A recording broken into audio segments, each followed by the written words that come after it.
graduate of visiting bagong tapos sa pag-aaral. Bitbit ang mga pangarap at dasal. Nagpunta ako sa kandon upang magtrabaho. Hindi ko alam doon pala kita makikilala. Sa tapat ng boarding house, may isang nakangiti. Tahimik lang pero puso ko'y kinabahan bigla. Araw-araw kang hinahanap ng mga mata ko, hanggang sa napagto kong mahal na kita. Kinuha ko ang number mo, ako pa ang unang nag-text. Inamin kong crush kita kahit nahihiya ako.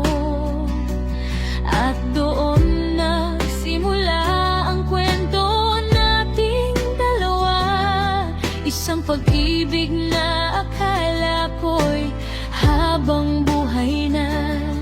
May handaan noon sa tabi ng bilyaran, may videoke at kantahang masaya. Hinawakan ko ang mikropono ng may kaba, habang ikaw ay nakatingin lang sa akin at nangawitin ko ang you're the inspiration. Nakita ko ang ngiti mong hindi maitago, parang bawat liriko'y para sa ating dalawa. At doon mo tuluyang ibinigay ang puso mo. Ikaw ang tahanan ng puso kong pagod. Ikaw ang dahilan kung bakit ako lumalaban. Sa simpleng tawanan at hawak ng kamay, nabuo natin ang mundong puno ng pagmamahal. At kahit wala ka na ngayon sa piling namin, mananatili kang tibok ng puso ko. Hanggang sa muli, mahal ko, hihintayin kitang muli sa tamang panahon.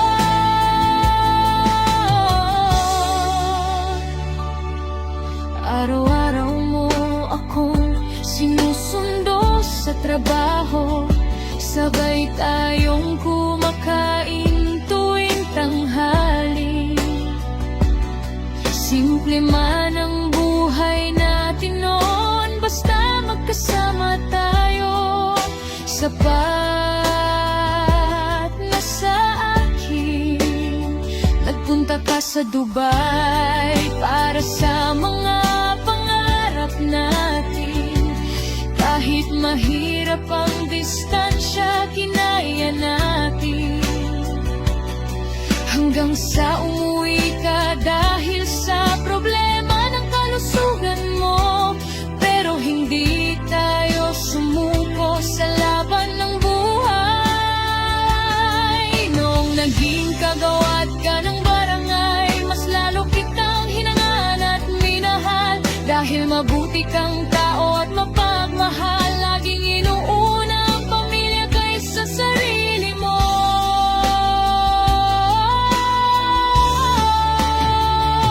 Ikaw ang tahanan ng puso kong pagod.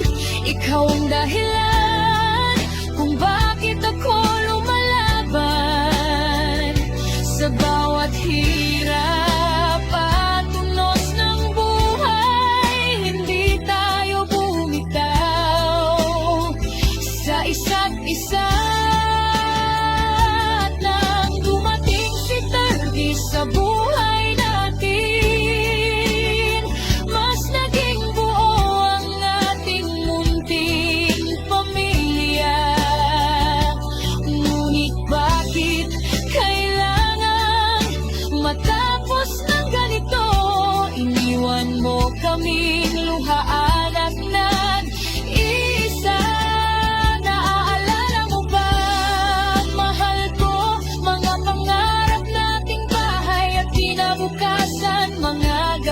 magkatabi tayong nangangarap, habang yakap ang anak nating mahal. Pero isang iglap lang ng lahat, habang nagde-deliver ka ng order natin, biglang nagdilim ang mundo ko at kinuha ka sa piling namin.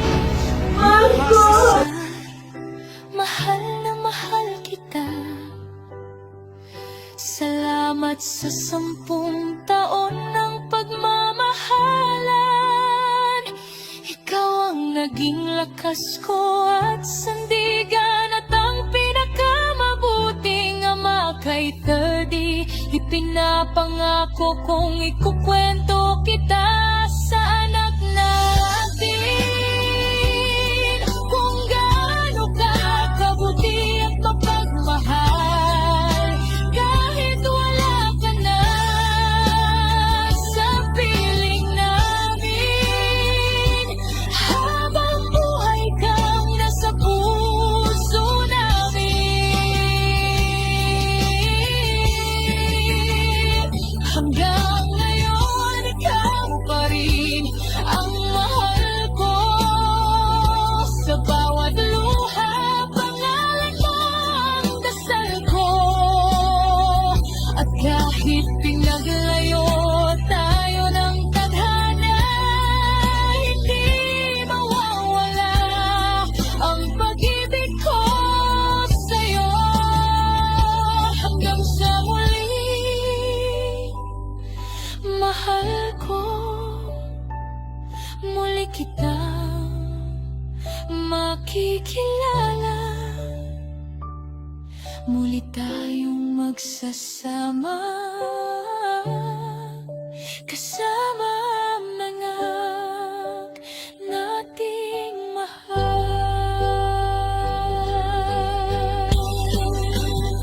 Miss na miss ka na namin, mahal ko. Hanggang ngayon, ikaw pa rin ang mahal ko. Sa bawat luha, pangalan mo ang dasal ko. At kahit pinaglayo tayo ng tadhana, hindi mawawala ang pag-ibig ko sa'yo. Hanggang sa muli, mahal ko.